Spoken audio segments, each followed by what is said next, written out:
Bismillahirrahmanirrahim. Assalamu alaikum wa rahmatullahi wa barakatuh. Dear students, welcome to Study Time for All.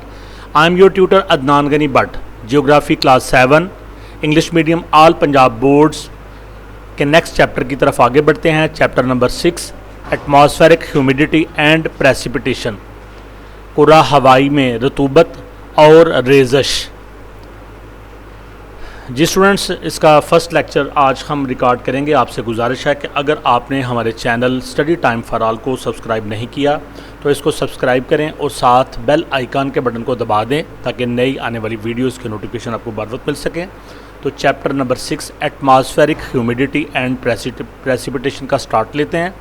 Atmospheric आपको पता है कि इसको कुरा हवाई कहते हैं. हमारी जो ज़मीन है, हमारा जो ग्लोब है, इसके ऊपर जो फ़िज़ा है उसको एटमॉस्फेयर कहते हैं. तो उसके अंदर जो रतूबत होती है, नमी होती है, उसको ह्यूमिडिटी कहते हैं. एटमॉस्फेरिक ह्यूमिडिटी, कुरा हवाई की रतूबत, एंड प्रेसिपिटेशन और रेज़श. ये प्रेसिपिटेशन क्या होती है ये हम आगे जाके चैप्टर में तफसील से पढ़ेंगे, लेकिन आपको मैं मुख्तसरन बता दूं कि रेन, हेलस्टॉर्म, ड्यू, स्नोफॉल, ये सारी की सारी प्रेसिपिटेशन में आती हैं.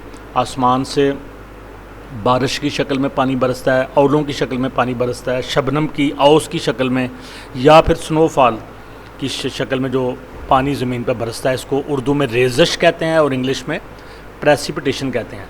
Students learning outcomes. Students after studying this chapter students will be able to, ये चैप्टर पढ़ने के बाद स्टूडेंट इस काबिल हो जाएंगे. नंबर 1, एक्सप्लेन एटमॉस्फेरिक ह्यूमिडिटी, कि वो कुरा हवाई की रतूबत को की वजाहत कर सकें. Number 2, describe the phenomenon of condensation, जो अमले तकसीफ का अमल है उसको बयान कर सकें, डिस्क्राइब बयान कर सकें. फिनोमेनन कहते हैं किसी कुदरती मज़हर को, अल्लाह की बनाई हुई, कुदरत की बनाई हुई चीज़ को फिनोमेनन कहते हैं. तो कंडेंसेशन जो है ये अमले तकसीफ है. इसमें बादल बनते हैं, औले बनते हैं, बारिश बनती है. इस अमल को कंडेंसेशन कहते हैं. उर्दू में अमले तकसीफ कहते हैं.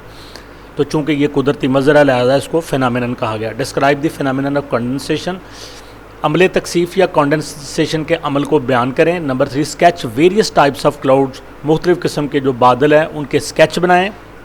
Number 4, explain precipitation and types of precipitation, रेज़श की वजाहत करें, इसकी इकसाम बयान करें. Number 5, describe the conditions of precipitation, अमले रेज़श के लिए जो शराइत हैं वो बयान करें. Number 6, discuss precipitation as the source of fresh water and its importance for life over the planet.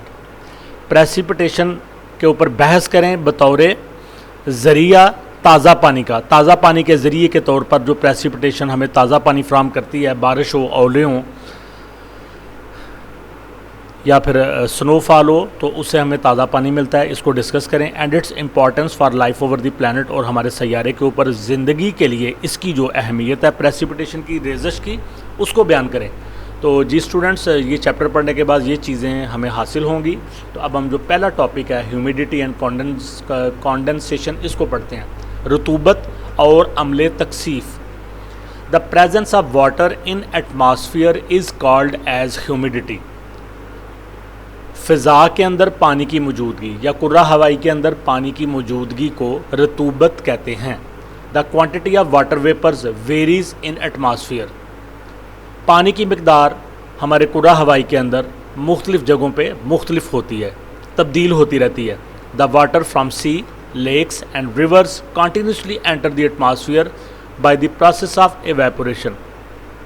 समंदर में से, झीलों में से और दरियाओं में से पानी मुसलसल फ़ज़ा के अंदर दाखिल होता रहता है, और जिस अमल के ज़रिए से दाखिल होता है उसको कहते हैं एवेपोरेशन, यानी अमले तबहीर.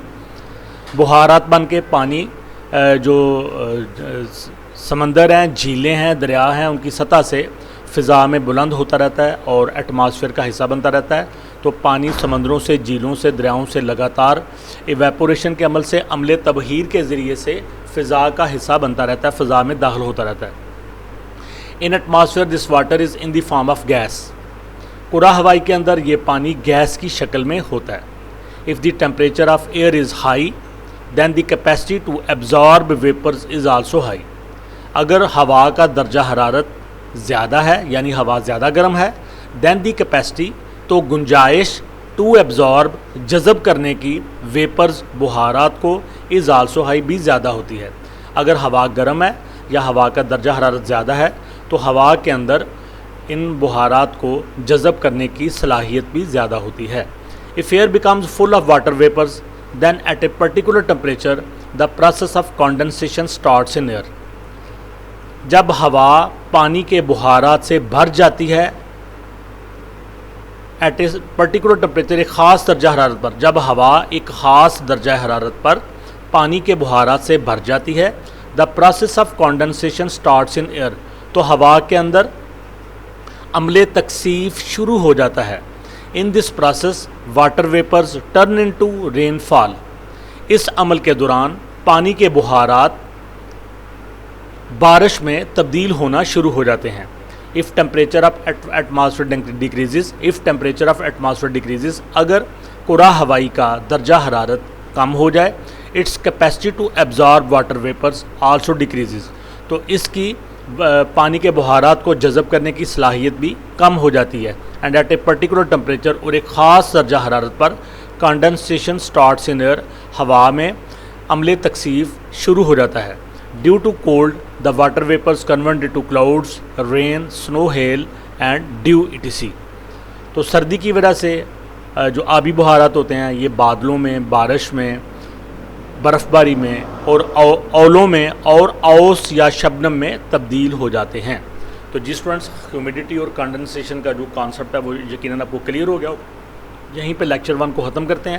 نیکسٹ لیکچر میں آپ سے ملاقات ہوگی. ویڈیو کو لائک کریں، کمنٹس دیں، دوستوں کے ساتھ شیئر کریں اور study time for all channel کو ضرور سبسکرائب کریں. اللہ حافظ.